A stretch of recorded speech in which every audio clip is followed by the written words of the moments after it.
Hello Skillr Boxers. Today we are breaking down the scariest welterweights in history. Long, blazing fast combinations and wicked knockout power. On top of his physical gifts, there were immense skills in that freakish frame. And just like a hitman, he could end you with one shot.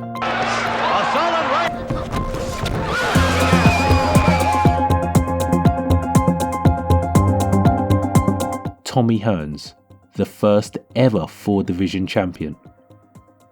At 6'2", with a 78-inch reach, Hearns was a nightmare for any opponent.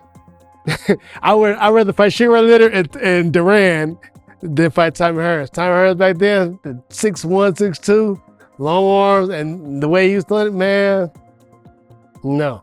While on the pro scene, he was known as a knockout artist. In the amateur ranks, he was known as a great boxer. It was his exceptional fundamentals, taught by Emmanuel Stewart, that set the base for the dangerous fighter he became in the pros. My favorite fight of all that I worked with, and just for his favorite fighter period, still is Tommy Hearns. As a fan aspect, I loved being with Tommy because he was always exciting and you never knew what was going to happen, but you know something was going to happen exciting. Well, if you want to learn all about those fundamentals and understand Tommy Hearns' best skills, then this breakdown is for you. Now let's start with his unique boxing stance. Boxing stance. When it comes to his boxing stance, Hearns maximised his height and reach. Both fighters 6'1". He stood tall in a narrow stance, allowing him to bounce around the ring and utilise his jab. Hearns used a low guard, with his lead hand hanging at waist level. Illegal. This stance became a hallmark of his style, and as we'll see, his offense was built around that low guard. Now, let's take a look at his first skill, and one of the most remarkable ones. Jab timing. Hearns, formerly known as the Motor City Cobra, had one of the best jabs in boxing. You do remember when Fred Huggle that far. Across the country and around the world. Punching very, punches are so much slower. He threw a fast flicker jab, similar to Larry Holmes. What fighters do today, they do like this. That's okay, right? But if a fighter would do like this, Loosen it up. That's fast. But it frustrates you. don't get scared. How quick is that? It was designed for speed, For Ray Mercer, aiming to use his long frame to reach as far as possible.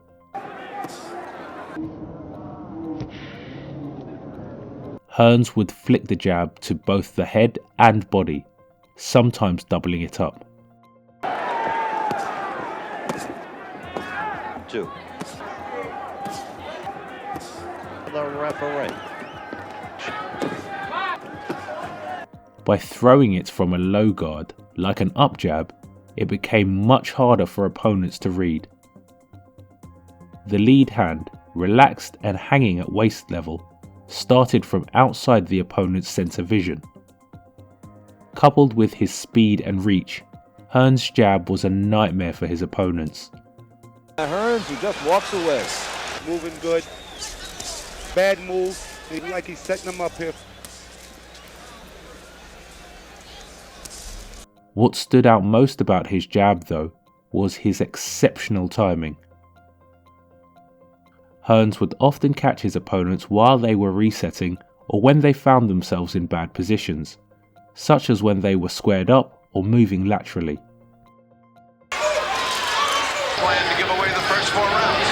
He also had the ability to time his jab perfectly between his opponent's punches. As they threw, he would slightly move his head to the side in an outside slip, allowing their jab to miss while landing his own. With his longer reach, Hearns often hit while his opponents missed, setting up shots. Another great ability of the Hitman was his deep understanding of setups.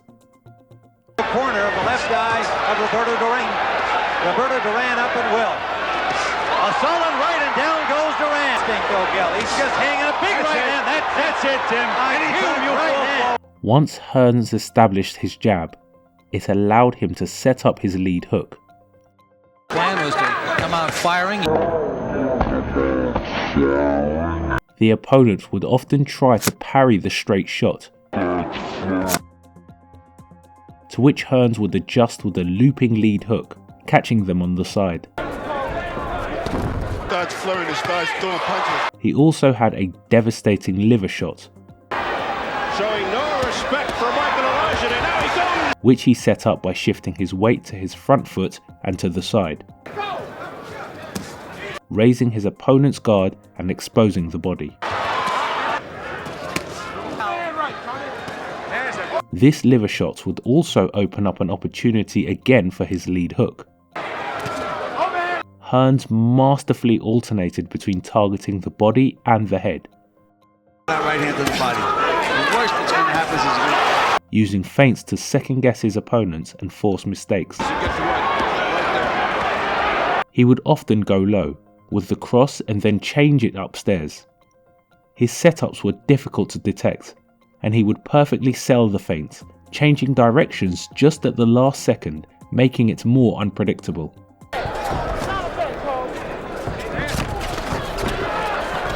Overhand cross. His right hand was one of the deadliest punches in boxing. His jab cross combination was lightning fast, often made even more unpredictable by doubling up on the jab before throwing the cross. Thanks to his long reach, Hearns could strike from a distance his opponents might have thought was safe. Easily put Kenshin out. move your eyes, you know. Right.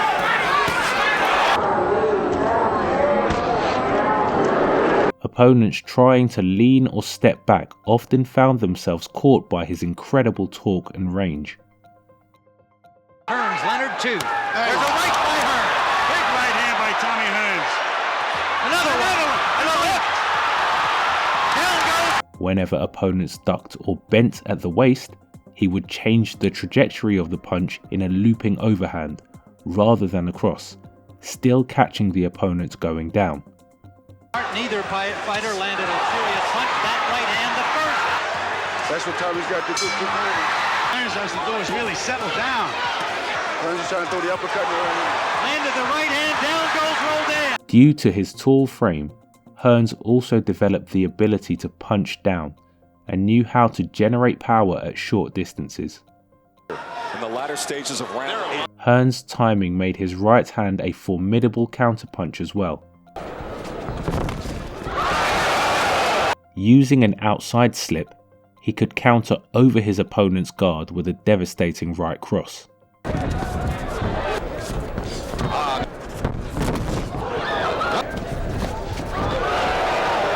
But while Hearns' skill set was extraordinary, he wasn't without flaws. Flaws. Although he was excellent at controlling distance with his footwork and his lead hand, he had a bad habit of pulling straight back with both hands. While posting with the lead hand can be an effective way to control range, Hearns would sometimes extend his rear hand as he retreated, a risky habit that left him vulnerable to big punches. He's got his head up. There you go. Additionally, his low guard, which was so effective at long range, became a liability when he was within punching range. At close distances, Hearns often engaged in unnecessary exchanges, exposing his chin and getting hurt. Despite these flaws, Tommy Hearns was a nightmare for any opponent. Fast hands with an insane reach and the power to hurt even the toughest opponents. But now, we would love to know your opinion on the comments. Do you see any other skills or flaws in Thomas Hearns? Let us know. And if the video was interesting, you can find more on our channel. And to your left, we have chosen a video that we thought you may like.